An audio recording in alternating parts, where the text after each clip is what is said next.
即摆还佫有民众入去卖场，无来遵守着实联制。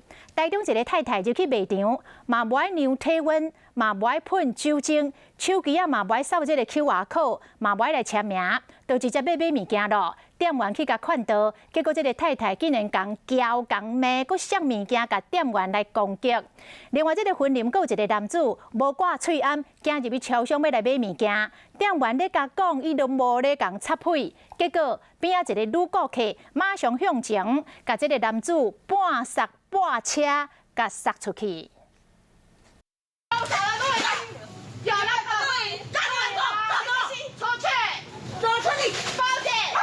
这个负责人伫店内发甲大细声，唔听人的口劝，佮摕物件牵这个店员。太夸张了你！动手打人！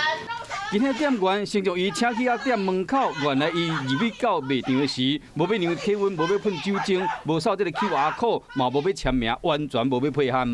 小姐，政府当面不要泡，没有消毒就不要泡，小姐。依《传染病防治法》报警市府相关权责单位做采访。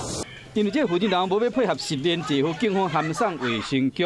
另外，妇林一个查甫人赛车去加油站，无挂喙罨，嘛无要扫 QR code， 就想要加油。还有这个查甫人入去超商无挂喙罨，拢唔插人去甲口劝，结果和店内另外一位女性的人客赶出去。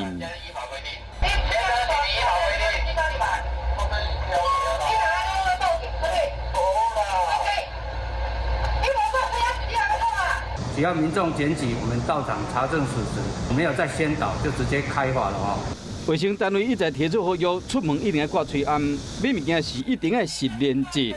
店务人员有人无要遵守，万一若造成病毒喂来喂去，这个后果又搁要由全民来承担。